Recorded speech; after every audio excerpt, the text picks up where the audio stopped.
الحمد لله رب العالمين، أشهد أن لا إله إلا الله وحده لا شريك له، وأشهد أن محمدا عبده ورسوله. اللهم صل على محمد وعلى أزواجه وذريته كما صليت على آل إبراهيم، وبارك على محمد وعلى أزواجه وذريته كما باركت على آل إبراهيم إنك حميد مجيد. أما بعد, inshallah, this second part of this lecture today, we continue with جامع العلوم والحكم, and we were doing the hadith of الشبهات number 6, hadith number 6, and we took part of this hadith, and inshallah today we continue. Now the Sheikh, he says regarding classifying the people in terms of shubuhat. You have halal is crystal clear, haram is crystal clear, and between them there are things, between halal and haram, there are things that are, or affairs that are unclear, that are ambiguous. Many people don't know them, right? So here the Sheikh says الأمور المشتبهة التي لا تتبين أنها حلال ولا حرام لكثير من الناس قد يتبين لبعض الناس أنها حلال أو حرام لما عنده من ذلك من مزيد علم. He says that those ambiguous affairs which are not clear that they are halal nor haram to many people, they may, those ambiguous matters, unclear matters, they may be clear to some people that they are halal or haram because of what they have or what that person has of extra knowledge. وكلام النبي صلى الله عليه وسلم, the speech of the Prophet صلى الله عليه وسلم, يدل على أن هذه المشتبهات من الناس من يعلمها. This hadith of the Prophet ﷺ indicates that these ambiguous, unclear matters, there are from the people those who know them.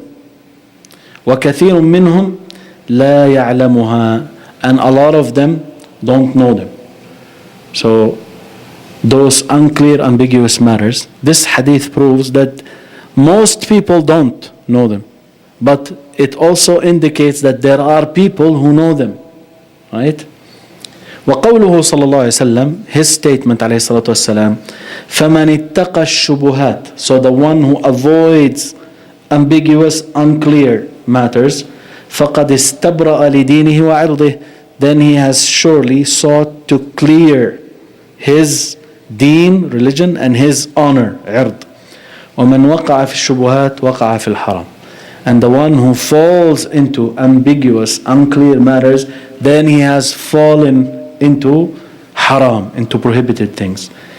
The Sheikh here says قسم الناس في الأمور المشتبهة إلى قسمين.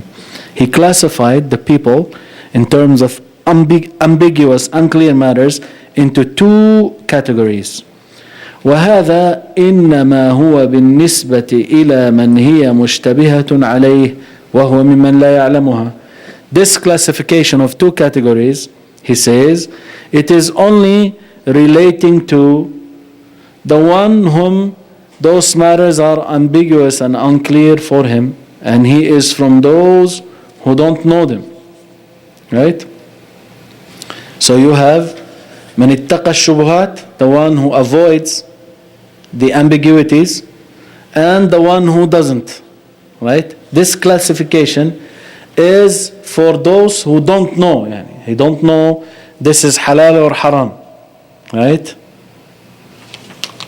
As for the one who knows, فأما من كان عالما بها, as for the one who knows them, knows if they are halal or haram, واتبع ما دله علمه عليها, and he followed what his knowledge that he has indicated for him to do, to follow, فذلك قسم ثالث, then that is a third category. Right? لم يذكره لظهور حكمه. He did not mention this third category. He did not mention it because the ruling of it is apparent, is clear. فإن هذا القسم أفضل الأقسام الثلاثة. So surely this group, this category, the category of those who know, they are the best of the three kinds of people. لأنه علم حكم الله في هذه الأمور المشتبهة على الناس واتبع علمه في ذلك. That is because he knew the ruling of Allah regarding these matters that are confused for the people, and he followed his knowledge in that regard. وأما من لم يعلم حكم الله فيها فهم قسمان. As for those who do not know the ruling of Allah regarding them, regarding the ambiguous matters, then there are two categories. أحدهما, one of them, من يتقي هذه الشبهات لاشتباهها عليه, the one who avoids those unclear, ambiguous matters because they are ambiguous to him, because they are confusing and he is confused about them. فهذا قد استبرأ لدينه وعرضه. This one, he has sought to clear his religion and his honor. ومعنى استبرأ, the meaning of استبرأ, he sought to clear, طلب البراءة لدينه وعرضه من النقص والشين. He sought then, he means by that, he sought to clear his religion and his honor from deficiency and from blemish, from being marred, being, brought down.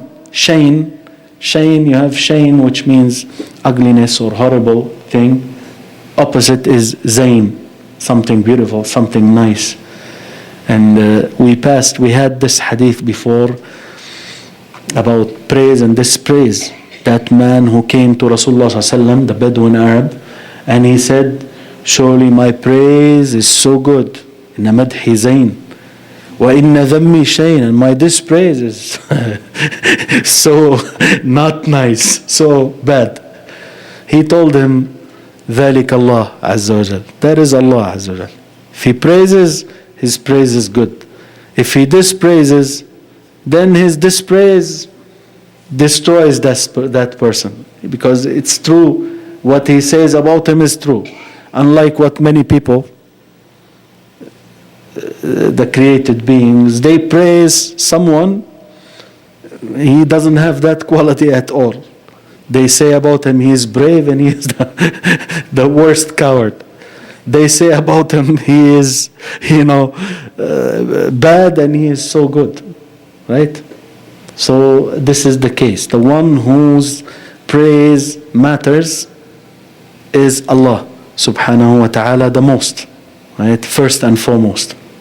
But then he says here, you seek to clear your deen and your honor from being attacked and defamed or disparaged by others.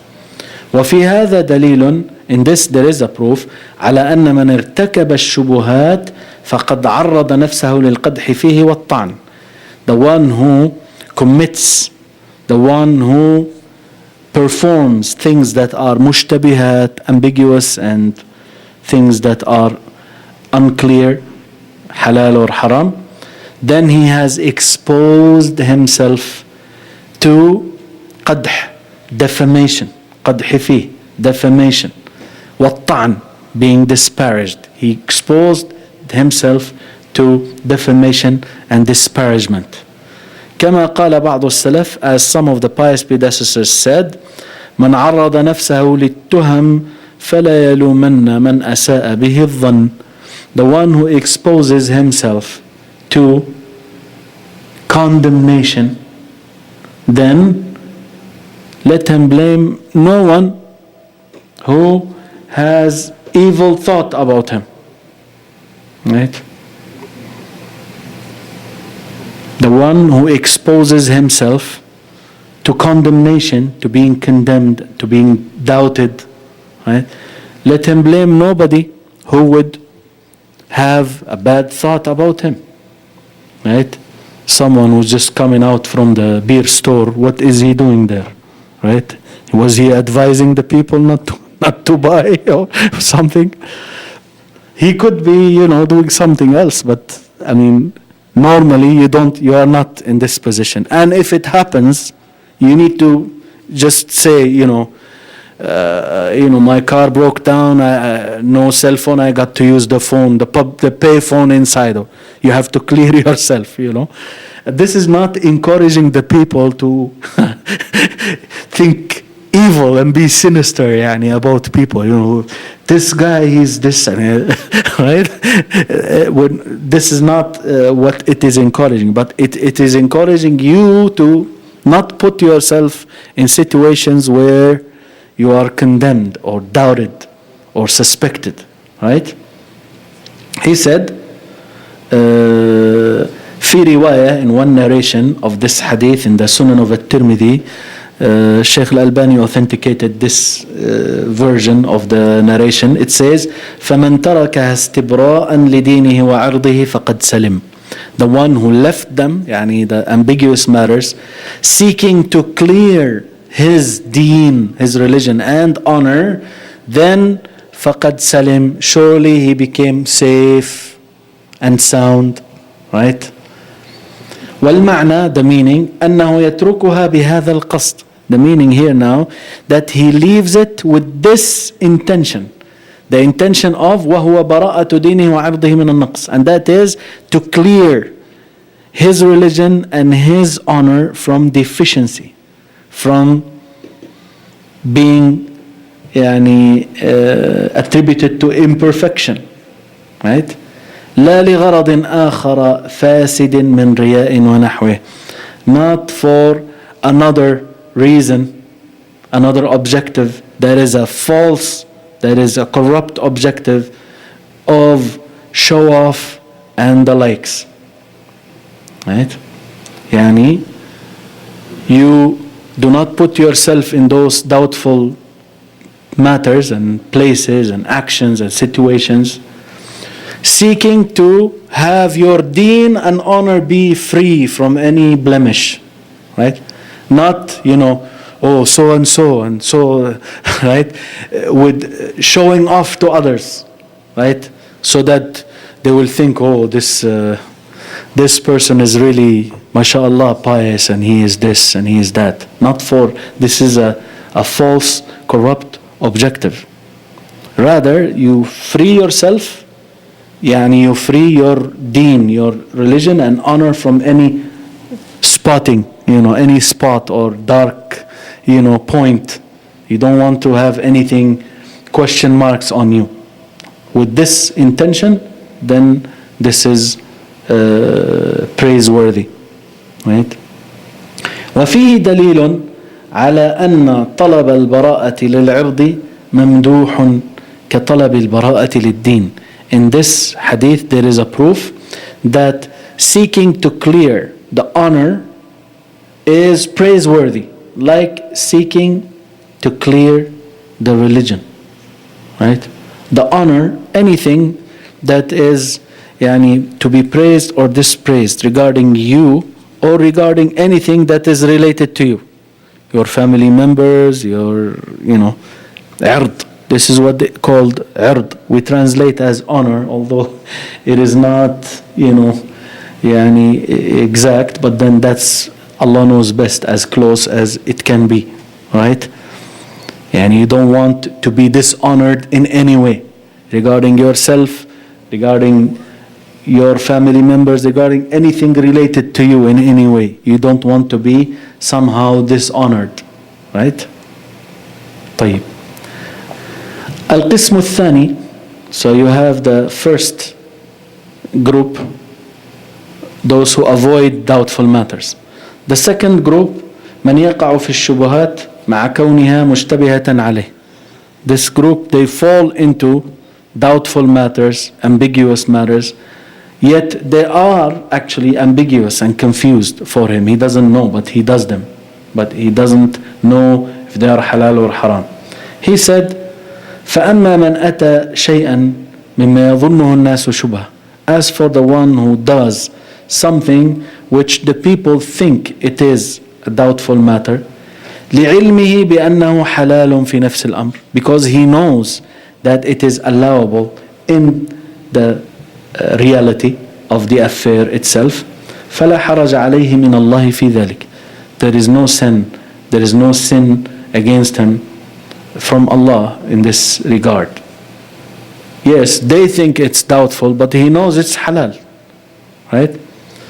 لكن, he says, but إذا خشي من طعن الناس عليه بذلك, if he feared that the people will defame or disparage him because of that, كان تركها حينئذ استبراء لعرضه, then leaving it at that time will be seeking to clear his honor, فيكون حسنا, so it will be good. وهذا كما قال النبي صلى الله عليه وسلم لمن رآه واقفا مع صفية, and this is like what the Prophet صلى الله عليه وسلم said to the one whom he saw, to the ones, and there were two companions who saw him standing along with Safiya, his wife عليه الصلاة والسلام ورضي الله عنها.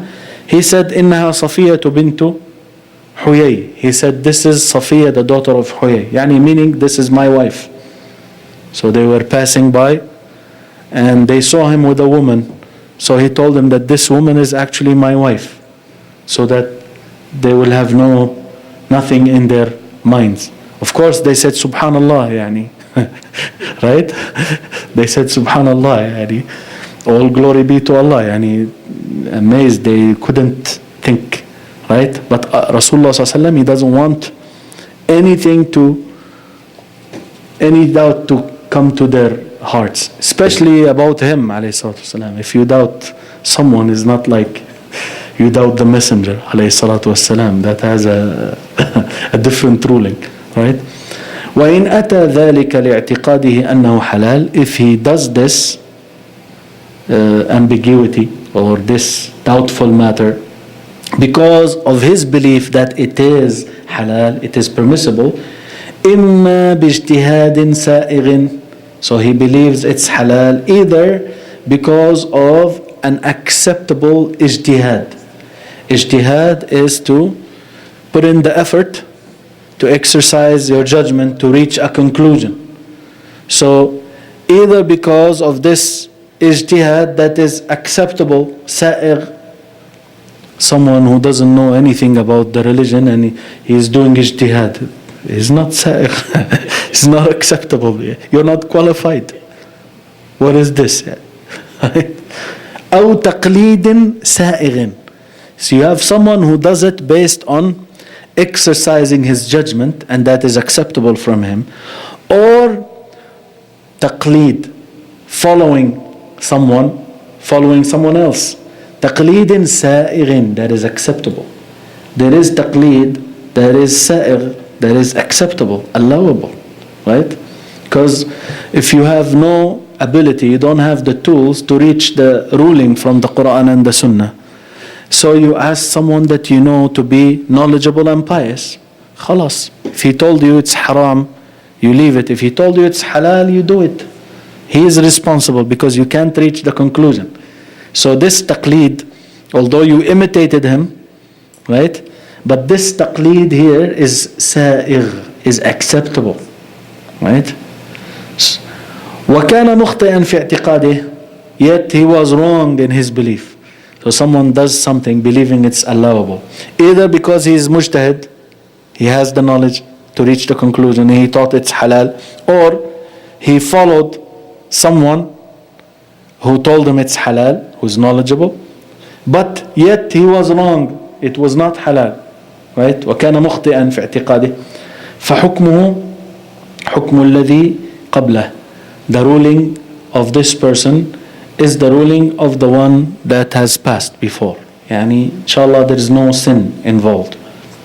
فإن كان الاجتهاد ضعيفا أو التقليد غير سائغ أو التقليد غير سائغ. So if this ijtihad, this exercising of judgment was weak, right? Very weak. No, doesn't stand, يعني. Is ijtihad, but very weak. Or at-taqlid, this imitation, is not acceptable. غير سائغ. You follow someone who's right? Blind leading the blind, as they say. وإنما حمل عليه مجرد اتباع الهوى. What led to this is nothing but mere following of desires, right? فحكمه حكم من أتاه مع اشتباهه عليه. Then the ruling of it, of this person, is the same ruling as the one who does it, although it is ambiguous for him, although it is not, although it's doubtful, right? So if someone did something believing it to be valid or allowable because of valid ijtihad or valid taqleed, then the ruling is excused, right? But then if otherwise it's not like that, then he's following his desires, then the ruling of that is like someone who's doing something that is doubtful, right? والذي يأتي الشبهات مع اشتباهها عليه فقد أخبر عنه النبي صلى الله عليه وسلم أنه وقع في الحرام. The one who falls into, the one who performs and does things that are doubtful to him, although they are doubtful, right? Although they are doubtful to him, he still falls into them. فقد, then the Prophet ﷺ informed about him that he has fallen into haram. وهذا يفسر بمعنيين. So the one who falls into doubtful matters, he has fallen into haram. He says this is explained having two meanings. What does it mean he fell into haram? أحدهما, the first meaning, أنه يكون ارتكابه للشبهة مع اعتقاده أنها شبهة ذريعة إلى ارتكابه الحرام الذي يعتقد أنه حرام بالتدريج والتسامح. He said that by him committing this, falling into this shubha, this doubtful matter, yet he believes it is doubtful, this is a means, this is a vehicle leading him to committing haram that he believes it is haram, by, in a sense of graduation, gradually falling into that, or by just being liberality, you know. He falls into doubtful matters. He knows it's doubtful. One doubtful, the second doubtful one, the third doubtful one, fourth doubtful, fifth, 10th, 20th. Now, with this gradually falling into things, he's not sure if they are okay, but he still does.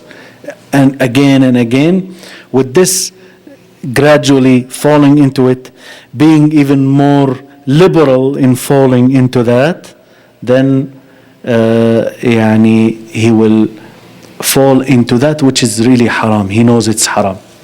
Why? Because he's gradually falling into things he's not sure if they are haram, then he ends up falling into haram. He says, وفي رواية لهذا الحديث, in one narration, one version of this hadith, ومن اجترأ على ما يشك فيه من الإثم أوشك أن يواقع ما استبان. This is one narration in Bukhari, hadith 2051. It says, the one who dares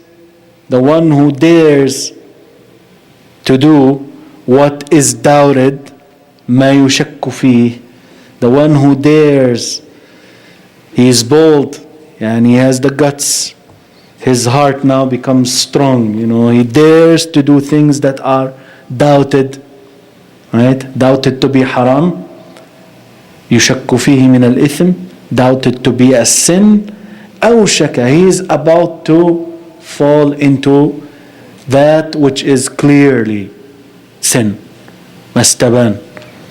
So this is the first meaning.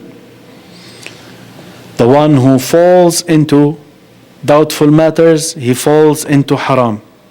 The first meaning, gradually doing things that are doubtful will lead you to that which is clearly haram, right? Just because gradually falling into it and becoming more liberal, right? More desensitized And then the desensitization intensifies, and then he falls into something that is crystal clear, it's haram. والمعنى الثاني, the second meaning of the one who falls in doubtful matters falls into haram, أن من أقدم عليه على ما هو مشتبه عنده, the one who embarks upon doing what is doubted for him, لا يدري, he doesn't know, أهو حلال أو حرام, he doesn't know whether it's haram or halal, فإنه لا يأمن أن يكون حراما في نفس الأمر. He cannot be then safe that it will be prohibited in the reality of the affair. فيصادف الحرام وهو لا يدري أنه حرام. So he will coincidentally then fall into haram while not believing that it is so, that it is haram. Right? So either by graduation, by gradually falling into it, he falls into haram, or the one who falls into doubtful matters, he will end up falling into haram in what is reality, it is haram, right? Because he doesn't know. وقوله صلى الله عليه وسلم كالراعي يرعى حول الحمى يوشك أن يرتع فيه.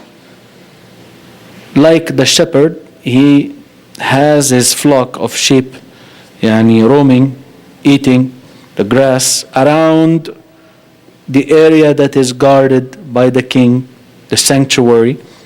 يوشك أن يرتع فيه. He is about to have his animals go into that guarded grassy area. ألا وإن لكل ملك حمى وإن حمى الله محارمه. Surely, he says, عليه الصلاة والسلام, every king has a sanctuary. He has a guarded area that belongs to him only. And surely, the sanctuary of Allah, the area that Allah guards, is His prohibitions. His prohibitions, the things that He made prohibited. Imam ibn Rajab, he says, هذا مثل ضربه النبي صلى الله عليه وسلم لمن وقع في الشبهات. This is a parable, an example that Rasulullah صلى الله عليه وسلم set for the one who has fallen into doubtful matters. وأنه يقرب وقوعه في الحرام المحض. That him falling into what is absolutely haram is close and near. فجعل النبي صلى الله عليه وسلم, the Prophet صلى الله عليه وسلم made مثل المحرمات, the example, the parable of prohibitions, كالحمى الذي تحميه الملوك, like the sanctuary, the guarded area that the kings guard. ويمنعون غيرهم من قربانه. They prevent, they prohibit other than them from coming close to it. والله عز وجل حمى هذه المحرمات. And Allah Azza wa Jal guarded and protected these prohibitions. وَمَنَعَ عِبَادَهُ مِنْ قُرْبَانِهَا. He prevented His servants from coming close to them. وَسَمَّاهَا حُدُودَهُ. Allah called those prohibitions His hudud, His limits, His boundaries. Had, limit, boundary. Hudud, limits, boundaries. Right? فقال, so he said, تعالى, تلك حدود الله فلا تقربوها. Such are the limits of Allah, so do not come near them. كذلك يبين الله آياته للناس. As such, Allah clarifies His verses to the people, لعلهم يتقون, so that they may have piety, so that they may be God conscious, God fearing, right? So that they would push evil away from themselves, having taqwa. This is Surah Al-Baqarah 187, Ayah 187. وهذا فيه بيان. In this there is a clarification. أنه حد لهم ما أحل لهم وما حرم عليهم. In this there is clarification that Allah subhanahu wa ta'ala has set the limit, set the boundary for what He allowed for them and what He prohibited for them. فَلَا يَقْرَبُ الْحَرَامِ, so they do not come near what is prohibited. وَلَا يَتَعَدَّوْا الْحَلَالِ, and that they should not pass what is halal. Right? وجعل من يرعى حول الحمى أو قريبا منه جديرا بأن يدخل الحمى ويرتع فيه. He said he made the one who has his animals roam around the guarded area of the king, al-hima, the sanctuary, or close to it. He made that person more likely, most likely, more apt or liable. It is highly expected of him to have his animals entering the sanctuary and eating from it. يدخل الحمى ويرتع فيه. فكذلك من تعدى الحلال. Likewise, the one who passed what is allowed, halal. ووقع في الشبهات, and he fell into doubtful matters. فإنه قد قارب الحرام غاية المقاربة. For surely then he has gotten closer to al-haram, prohibited, the utmost of nearness and closeness. He has reached the end of closeness. If you violate what is doubtful, then you have gotten so close to what is haram. فما أخلقه بأن يخالط الحرام المحض ويقع فيه. He said how much he is now having the credentials, the qualifications, having the liability, how so much it's fitting and worthy to mingle, to mix, to fall into, to perform haram that is mahd, mere, what is absolutely haram, and yaqa fi, to be falling into it. Right? So we will actually stop here this time, inshallah ta'ala, and we will continue next week, inshallah ta'ala. سبحانك اللهم وبحمدك أشهد أن لا إله إلا أنت أستغفرك.